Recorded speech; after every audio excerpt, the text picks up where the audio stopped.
Hello, I'm Dr. Rosie Kuhn, and as you know, this is I want to be a better coach. And I've been coaching for 25 years, and before that, I was in therapy as a therapist and also working in recovery. When I was doing my PhD program, I focused on two areas. One was creative expression, expressive arts, and the other was spiritual guidance and companioning. I had known as a therapist that my training as a therapist did not include very much of the spiritual self. And so I felt that was really missing. And I found that was true because when I was working in 12 steps and recovery programs with individuals, there was something that was happening for them that brought to my mind a larger, expanded sense of self that wasn't included in a therapeutic environment, if you will. So I left. I was in Nova Scotia. I left all of that. Long story short, went went sailing across the Atlantic, a couple of other la things, and then ended up at the Institute of Transpersonal Psychology and focused on spiritual guidance, like I said, creative expression in my master's portion, and then spirituality in my PhD portion. And so I really got to know what spiritual guidance meant and spiritual companioning means. And as part of my work as a coach, it's like there's a spiritual coaching element of this too. So I wanted to bring that in because I think even in terms of the coaching environment, we don't talk about that aspect of ourselves. And the truth of the matter is, in a sense, we are an energetic being. And from my perspective, we are a spiritual being, which is two different things, and we are in a human experience. So today I want to talk about bridging life coaching and spiritual coaching and what that is. And just briefly mention that, in a sense, as an energy person in a physical body, we have that transpersonal part of us is initially, or it's all metaphysical in a sense. Anything that's not in physical form is, in a sense, in energy, in motion. It's becoming physical. It's not becoming physical. It's doing something else. But that's the metaphysical world. And a lot of times we talk about spirituality as part of that metaphysical world. Tarot or other elements that we see as a spiritual practice or even meditation, quite often that's not necessarily a spiritual practice, but a practice where we're letting go of our attention to the physical and allowing a more expansive sense of self in terms of the metaphysical or the energetic vibration. Our emotions are just emotions. Our emotions, no, emotions are energy in motion. So if we know that that's kind of the metaphysical element. And if you want to go and need to go, this is where we get into this conversation.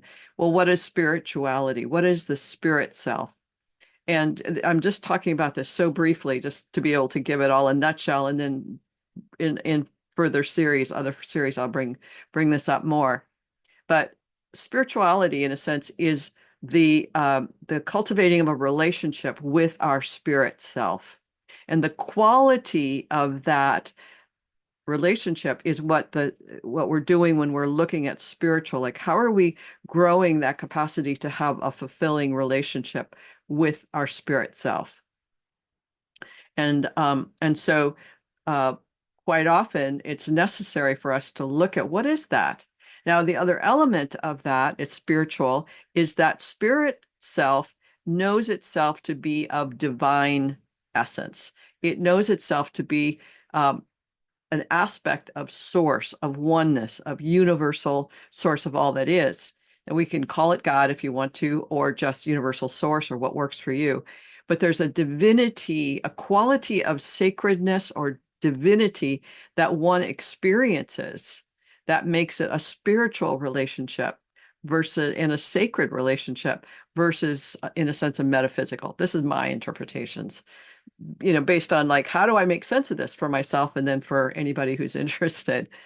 But when we know ourselves to be to be sacred and in union with the divine. We know that sacred experience, and many people have had that through near-death experiences or past life traumas or all kinds of ways that people have had that experience. And for those of us who have not had those experiences, we rely on faith. In a sense, we say, I have faith that this person or this individual, this saint, or could be Jesus or Buddha, Rajneesh, any spiritual teacher where they've had this sense of divinity and sacredness, not of only their life, but all life. That's when we step into this relationship with our spirit self. I want to know who I am in this relationship as a sacred being, as a divine being, as a divine expression in the world. Now, you've heard me say this before, if you've been listening to me, that we came here to learn and to grow that capacity to be the expression of our essential nature, our divine self. And so this is where things can get a little like, well, what am I doing here as a life coach or as a transformational coach? So that's why this question comes up. And it comes up for me too. It's like, where's the bridge? What's that about? So quite often I find, and much like I was talking about with therapy, is that, the bandwidth of most life coaching is circumstantial. Here's the circumstances as it is. Here's the circumstances as I want it to be. And so a life coach is going to help me get from here to there in terms of my circumstances. They'll be different. I'll have what I want. My experience is that we are spiritual beings in the domain of universal source, and we come into a human experience, which is the domain of our humanity, and we have states of being: bliss, fear, despair, delight, fun, playful, creative, all of these different states of being. And then there's how do we make sense of that? And we do that in what I call the domain of personal power, where we're deciding, do I want to be afraid, or do I want to be something other than afraid? And all of this accumulates into our circumstances. I don't know why I do it here, but it is the domain of circumstances. That's where all of this becomes self-evidence. And the way that we think, as we've heard this before, your thoughts become things. That if we look at how we think about things based on what we want in our states of being, we can see, oh, here's what's showing up because I'm operating and thinking about certain things. And the domain of circumstances where we live in our 3D world. So my transformational coaching model, in a sense, includes the whole person, this divine being and the essence of you in this human experience, and the dilemmas and the opportunities that show up where you get to learn how to be that expression of your divine self. And it's like, it's so much. And as a coach too, it's like, well, when are we doing spiritual coaching, and when are you doing life coaching, and when are you? And it's like, it can be, for me, it can be all the above. It can be, I'm always doing spiritual coaching. I'm always coaching to the knowing of the individual. This is another piece I didn't put in my notes, but when we're in that knowing, people can say, I know myself to be part of this universal consciousness. Like they know that. Or I know the universe is abundant, and I know the prosperity is there for me. I know that. And that knowing is part of their whole, that universal divine domain. They know that. But how they be in their circumstances might be, I know that, but I'm afraid. And so I play small, or I limit possibilities, or I play by the rules, or whatever it is, where they aren't being the full expression of themselves. So it's like, how do you bridge the gap? How do you do that? And I'm going from the big picture to, in a sense, the smaller, the fine print kind of thing. But so first of all, where we bridge it is where we're noticing where people aren't willing to take a leap of faith. So you guys have seen, most of you, if you've seen me before, I have this fairy godmother wand, magic wand. And a lot of times when I pull out the magic wand, people automatically are in a paradigm shift. So transformation requires a paradigm shift. Growing a spiritual relationship with self requires a paradigm shift. In a sense, the the relationship with our spirit self, it can't be based on what our context, usual consensus view of reality is, which is basically fear-based. The relationship with our spirit self is love-based and joy-based and allness-based and knowing-based, not no fear there. And so it's like, wait, that's how do you do that, right?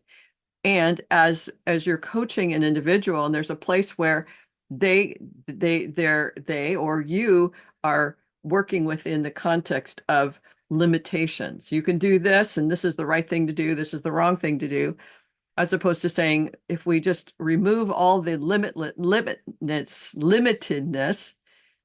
and we pull out the magic wand and go, what is it that you're really wanting? What's the fullness of your expression? And they go, here's what I want, or here's how I want to be.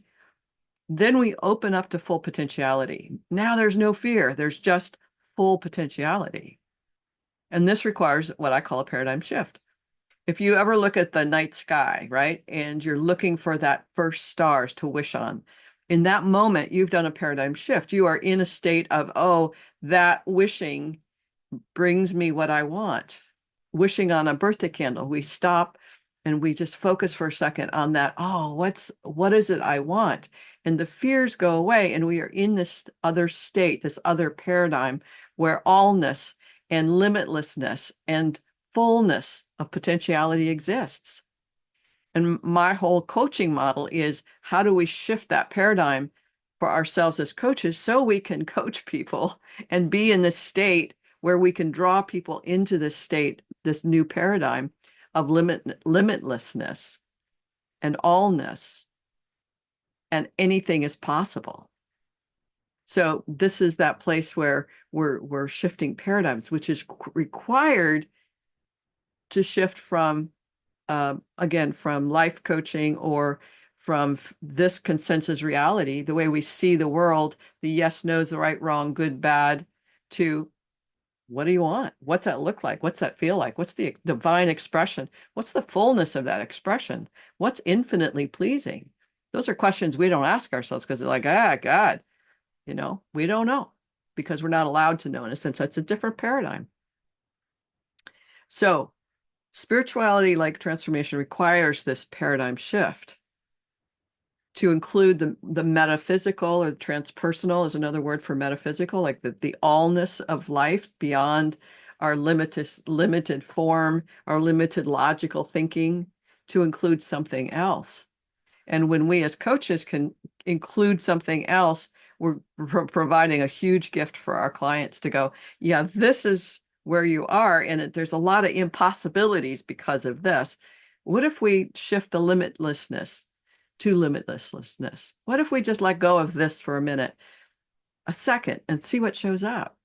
Now we've opened up to an expanded universe, which is always, from my perspective. So it's something that we need to look at as transformational coaches, is it requires a paradigm shift. We can't talk about transformation. This caterpillar, as I've talked about previously, it is a caterpillar, and it has to go through this transformative paradigm shift in order for it to have wings and antennae and all the things it takes to fly and move across thousands of miles. That's a paradigm shift. So when we can hold that, then we become more open to an expanded sense of possibility as a coach, but also then for our clients. And if whenever my clients are coming in and I'm going, oh my God, that sucks, and I'll never get them out of, I have to stop myself and go, whoa, let's stop that, because I come from a place of full potentiality, regardless of the outcome. I hold that as a principle. So spirituality and like transformation requires a paradigm shift. And that's something to get your head around. I have a number of books that I've written, and one of them is called Fierce Compassion, Becoming an Agent of Transformation. And it's really the manual that I use for people who are wanting to be transformational coaches with me. So it might be something that look at. It's an ebook on Amazon. But it's a place where you can look at it. And I talk quite a bit about the paradigm shift and what that really means. So, what's required for a paradigm shift? Yeek. Well, as I mentioned earlier, when our clients are in the process of moving, like again, we're all caterpillars in the process of moving towards what we want. And if you imagine a person who has had limited income and limited possibilities, and what they want through coaching is to be a millionaire, they don't have they can imagine being a millionaire, but they don't have the experience of that. And so to actually allow this to happen, the millionaire-ness, there has to be a leap of faith. There has to be a leap of faith. And this is what's required for a paradigm shift to occur. Again, in the moment that we close our eyes and look up at the sky and focus on that star, in that moment, we are in a faith leaping moment. We have let go of the fears and limitations and all of that and have moved into this paradigm of potentiality. Here's an interesting fact that I had heard. Research shows that people who every night uh, send 10 of their wishes to up to heaven every day within a year, the majority of people have their wishes come true. That's kind of nice. That's kind of nice to know, as opposed to, oh, it'll never happen. But if we go, hey, I'm going to do this just as an experiment. What are the top 10 wishes? See what happens. Okay. But that requires faith. Okay. And so a paradigm shift requires a leap of faith. Now, we generally, in this consensus reality, and that's the world we live in, we put our faith in banks, and we put our faith in education, we put our faith into religion or the politics, we put our faith in our car, we put our faith in, all kinds that the sun's going to come up every day. It's going to go down every day. We are already exercising faith always. And when we become more conscious, why am I looking out the window and I'm not looking at you? I don't know. I just went someplace, part of that sort of stream of consciousness. But when we when we look at, oh, I put my faith here and I put my faith here and I put my faith here, then we can start to be clear about, wow. And many of you perhaps have put your faith in a particular bank and you go, yeah, no, I don't feel like yeah, no, that doesn't feel right. I'm going to put my faith over here in this bank. Or our phones and our phone systems, or telecommunication stuff. It's I use a Mac, and maybe I don't have faith in Mac anymore. Maybe I go to all that stuff. Like, where are you putting your faith? And that's a really good question, because you're at choice about that. And quite often, as a life coach and transformational life coach, when we ask the question, like, where are you putting your faith? Where are you committed? People will say, I'm committed to this because I'm afraid. I'm afraid, period. I'm afraid to put my faith in something else. A lot of people want relationships with a significant other, a partner, a love relationship. And at the same time, they're doing things, we all do this, we do things that limit that potentiality for fullness and healthy expression of love. We want it, but we're afraid. And so where we're willing to perhaps potentially take a leap of faith is where we're working. And that can be, in a sense, a metaphysical experience, or it can be a spiritual, in terms of how do we bridge that gap. And the other piece of this is that a lot of religions are based on certain individuals who started it, if you will. So in a sense, Christianity, in essence, began with Jesus Christ. He was the rock. Peter was the rock, but because of Jesus, people began to have faith in him and his teachings. This is the same for Judaism, for Buddhism, the Mormons, all of these different religions who had a person, Muhammad with Muslim, all of these people had someone who said, here is the truth. I had a divine experience with God, and here's what I learned, and here's what's true. And those of us who who had a sense of that truth began to follow that and have faith that this person knows what they're talking about. So anything that we've grown, we listen to ads all the time which says, hey, Bank of America, that's the bank, or American Airlines, that's the airline. And you go, oh yeah, that's what I'll do. We follow, in a sense, what feels right. Now, so most faith-based perspectives, again, are focused on an individual that began that curriculum, that university, that religion, whatever that is, and we put our faith in that person. And that's really, really important in terms of like, how do you develop faith? How do you grow faith? And again, here's where I do put my faith. I put my faith in remaining invulnerable and not taking that leap of faith to something else. Then we know, okay, I've got more faith here in being afraid than I am in what's possible. And along from faith comes trust and knowing and just allowing. But if we're in this place of I'm afraid, then as coaches, we're helping people support that potentiality for growing the capacity for leaps of faith. Now, leaps of faith are not, leaps of faith is 1 second at a time, one experience at a time, one breath at a time, one conversation at a time. I have a friend who is developing her coaching practice as a nutritional coach. And she says, I am terrified. And she's already doing a lot of what she would be doing, getting paid. She's already awesome. And there's something there that is so terrifying that she could hardly take the next step. And so for me in our conversation, it's like, what needs to shift here so that becomes a little bit more not so horrifying and scary. And that's what we're doing as coaches and as transformational coaches and spiritual coaches. We're going, where's this scariness? Where do we need to help bridge that gap between the physical 3D fear-based world and this other paradigm of potentiality, metaphysical world of, thoughts become things. That's all metaphysical. And then into the divine sense of this is sacred. This is sacred.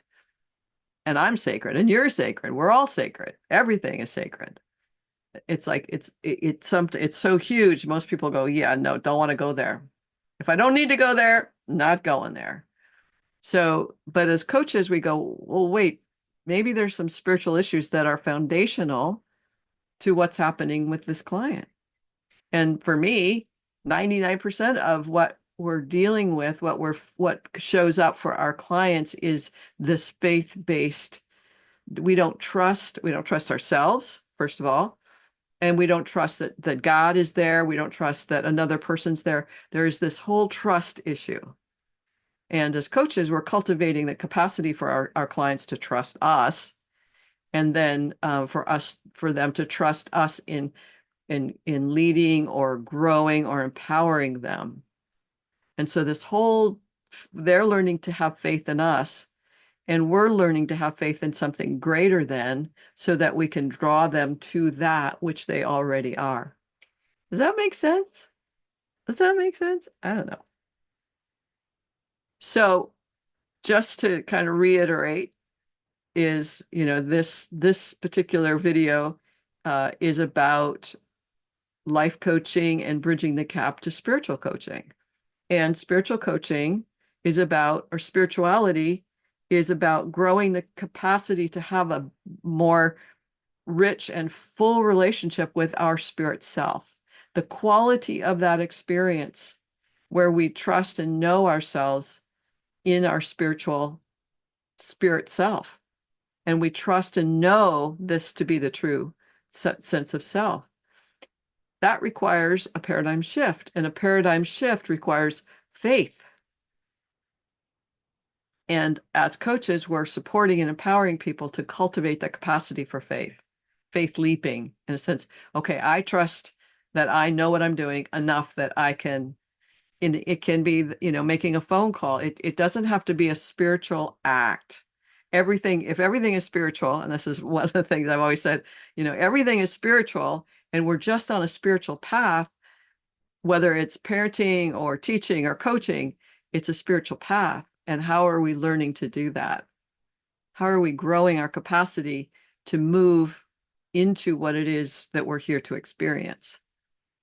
Quite often people will say, and I repeat this all the time because I think it's foundational to what's going on. People want security and stability. And when they go, I don't know how to do me outside my comfort zone, here's where I have faith. I have faith in this, and I don't know how to be me if I let go of that. And it's like, that's what all we're doing as coaches is supporting and empowering people to cultivate the faith that they already know how to do it. My friend who's the nutritional coach, she already knows how to do things, but she's not focusing on what she does well and already is doing. She focuses on, oh, I'm scared. Now, the other thing I forgot to mention here is faith requires a voluntary suspension of belief. In a sense, here's what I believe, and I'm voluntarily suspending disbelief or belief, either one, in something else. So our job as coaches is to help people to voluntarily suspend their perceptions of what's true so they can look at something else, so they can see something else, that they can see actually where and how they're already fulfilling their desires as a coach or as a parent or as a partner relationship. They're already doing that. We have to shift our lens to help them voluntarily let go of that old lens and create a new lens. So I have to voluntarily suspend my disbelief in God as a trusting or sources I can trust, or, certain individuals. I have to voluntarily suspend that belief so that I can open to something else. And it's a wonderful experience. And it will always bring you something that you never expected or anticipated. And that's the awareness that we want. And it's like, wow, I just took a leap of faith and wow, look what happened. Like, it may not bring you the $1 million, but you just experience yourself empowering yourself to make a choice to let go of a belief that doesn't serve you, perhaps it limits you, for the sake of just for a moment saying, okay, I'm going to voluntarily suspend this way of thinking, this perception, this fear. I'm going to voluntarily suspend that, see what shows up. And it's always a surprise. It's always amazing, truly. So that's my experience. And that's the foundation of my coaching, is to support and empower people to take those leaps of faith. Like, you can trust yourself. You can trust yourself. I was talking to another client. I'll call her, let's see, we'll call her Nancy. I was talking to Nancy today, and she goes, I don't know how to do me, basically. And I go, well, let's look at that, because she's 70 years old. She's high functioning, intelligent, brilliant, awesome human being. And she goes, I'm afraid because I don't know how to do me. And I go, okay, let's look at this. Can you put your underwear on? Yeah. Okay, great. Are you putting your underwear on your head? And she goes, no. I mean, we started laughing, because the absurdity is, if I don't know how to do me, then I'm going to walk around naked with my underwear on my head. That's what we think. It's like, I don't know how to do me, so like my life is going to be insane. But the truth is if you're not, don't think about how you're doing you all the time, and you're doing you at high functioning all the time. And so as a life coach, life transformational spiritual coach, I go, what's that look like for you when you're being you and not thinking about it? And it's like, wow, I walk the dog, I go to the grocery store, I have money in the bank, like, life is good. But when we go, oh, I don't know how to do me, we clamp down and we get scared. So that faith-based moment of voluntarily suspending, I don't know how to do me, if we just let go of that thought, the truth is, Nancy's not walking around naked with her underwear on her head. She's doing her awesomely. And so are you, and so are your clients. And so they need the validation of going, hey, where are you and how are you already living in this trust of yourself? Where are you already showing up as trustworthy for you? Where you're respecting yourself and you're being you. Like, where are you doing that? Because that's that place where we're bridging something that rarely gets bridged in any self-help or, helping field, is to say you're already doing it. You're already in a state of faith. And where are you doing that? And what is that like for you to be in that state of faith? What's it like being you, having faith in your bank? It's like, I don't know what you're talking about. Or how are you being you in the faith of in your religion, your specific religion? How are you in your faith that your car is going to get you where you want? And we don't ask those kind of questions. Like, but that's a quality of being that's really important for us to explore with our clients because that's foundational for how they choose what they choose. All right. I think we're done. That's a lot of I think, because we're talking about paradigm shifts, we're talking about spirituality, we're talking about metaphysics, we're talking about transpersonal. It's like, how do you make sense of this? And again, it's like, bottom line, spirituality transformation requires a paradigm shift. That means it's a place of no fear and something greater than, and it can have that sense of sacredness. In fact, spirituality is founded on sacredness of all, not just you, sacredness of all. And that paradigm shift requires a leap of faith. I have to let go of the belief that I've had that restricts me for something else that could potentially expand me. And am I willing to do that? Am I ready to do that? I have to ask myself these things every day. So this isn't like, stuff that's like going on with my clients, but this is part of my everyday reality because I'm exploring who I am in my full potentiality. And I'm aware of where I limit that. And I'm aware of that where I ignore or distract myself from the sacredness of all that is. I don't, I can say those words, but where do I actually practice being present to that? So these are good things for potentially for you to ask yourself too. Hey, leave some comments below if you like in terms of your responses, if you agree or disagree with this. You may have questions. Please feel free to offer those below. If you find value in these, please leave a like and please subscribe if you want more. I will put these out basically every week. Next week being the week of the 7th of October, 2024. I won't be doing one. So, but there's an extra one in here. So anyway, there should be enough for you to look at. But please subscribe if you want to, and please share this if you think it is valuable for someone that you know. And again, I have books that are available. I train people to be coaches. I have a coach group of coaches where we meet every other week and we talk about issues that are challenging to coaches, all of us, and how we be with that. So you're welcome to connect with me and let's see what happens. All right. Big hugs and blessings to you. Bye for now.